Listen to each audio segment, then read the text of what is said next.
नमस्कार साथियों, कैसे हैं आप सब। आज हम लोग बायोलॉजी के एक नए चैप्टर की शुरुआत करेंगे जिसका शीर्षक है जैव उर्वरक।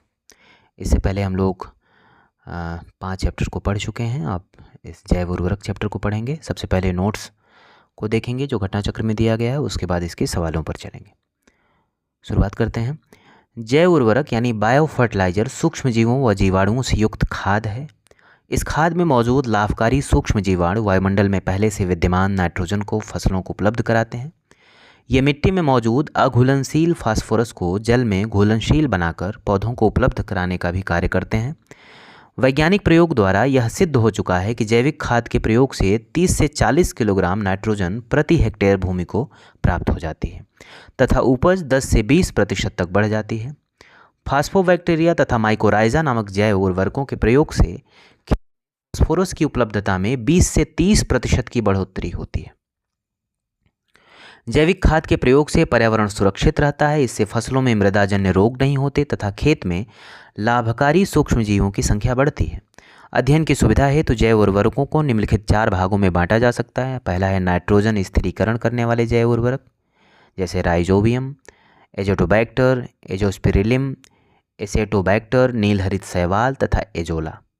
दूसरा है फास्फोरस घुलाने वाले उर्वरक, जैसे बैसिलस, स्यूडोमोनास, एस्परजिलस। तीसरा है कंपोस्टिंग एक्सीलरेटर, जिसमें है सेलुलोलिटिक यानी ट्राइकोडर्मा, लिग्नोलिटिक यानी ह्यूमिकोला। चौथा है पौधों की वृद्धि को प्रोत्साहित करने वाले राइजोबैक्टीरिया यानी स्यूडोमोनास की प्रजाति। नीलहरित शैवाल यानी साइनोबैक्टीरिया एजोला का सहचारी है और इसे साथ में मिलाने से अच्छी उर्वरता प्राप्त होती है। नीलहरित शैवाल यानी ब्लू ग्रीन एल्गी एक सूक्ष्म प्रोकैरियोटिक शैवाल होते हैं, जबकि एजोला एक जलीय फर्न है जिसकी पत्तियों की पृष्ठीय स्तर पर पाई जाने वाली गुहिकाओं में रहने वाले साइनोबैक्टीरिया एनाबीना एजोली की मदद से यह नाइट्रोजन का स्थिरीकरण कर उपज क्षमता की वृद्धि में सहायक होते हैं। दलहनी फसलों यथा चना, मटर, सेम और अरहर आदि की मूल ग्रंथिकाओं में विभिन्न प्रकार के जीवाणु पाए जाते हैं जो कि नाइट्रोजन स्थिरीकरण में सहायक होते हैं। धान के खेत में प्रायः नाइट्रोजन की कमी हो जाती है, जिसकी पूर्ति हेतु मुख्यतः यूरिया, नीलहरित शैवाल, एजोला आदि का प्रयोग किया जाता है।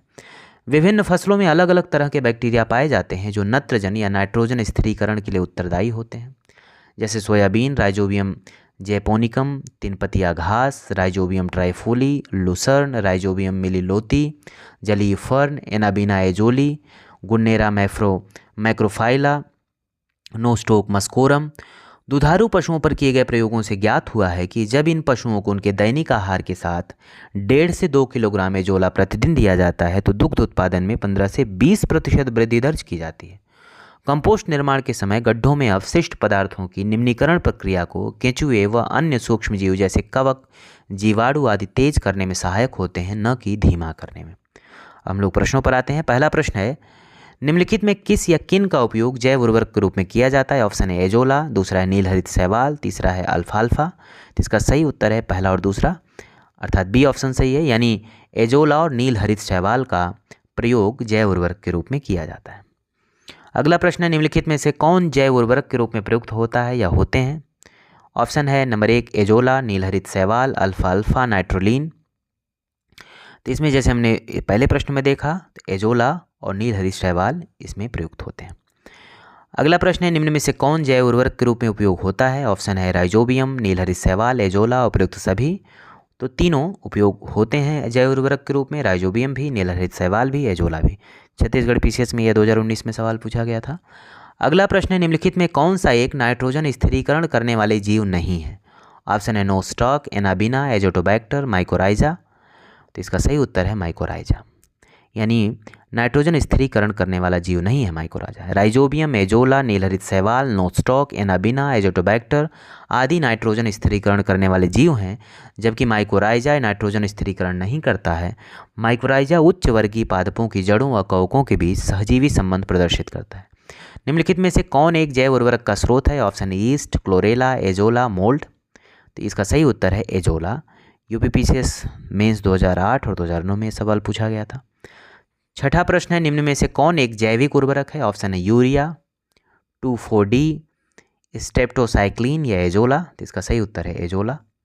अगला प्रश्न है पशुओं विशेषतः दुधारू गो के अनुपूरक भोजन के रूप में प्रयुक्त जैव उर्वरक है। ऑप्शन है एजोस्पाइरिलियम, एजोला, एजोटोबैक्टर, राइजोबियम। तो इसका सही उत्तर है एजोला, क्योंकि जब एजोला दिया गया दैनिक आहार में तो उससे उनके दुग्ध उत्पादन में 15 से 20% की वृद्धि देखी गई। निम्नलिखित में कौन सुमेलित नहीं है? नई नील हरित शैवाल जैव उर्वरक, क्रायोसोपा माहोनिमन नियंत्रण, बायो 902 सरसों का कायोक्लीन, एजोटोबैक्टर जैव कीटनाशी। तो यह डी एजोटोबैक्टर जैव कीटनाशी यह सुमेलित नहीं है, क्योंकि एजोटोबैक्टर एक जीवाणु है।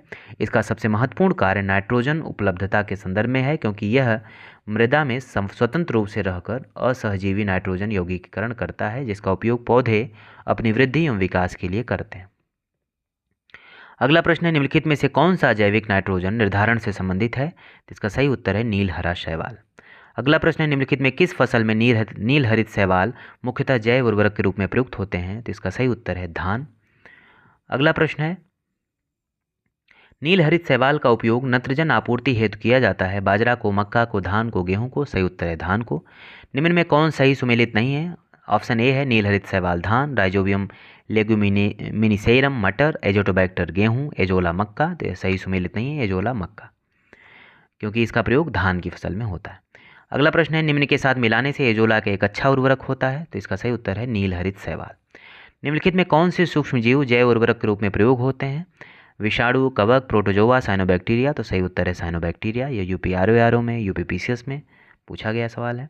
अगला प्रश्न है एजोला बहुधा जैव उर्वरक के रूप में प्रयुक्त किया जाता है क्योंकि इसका सहचारी है।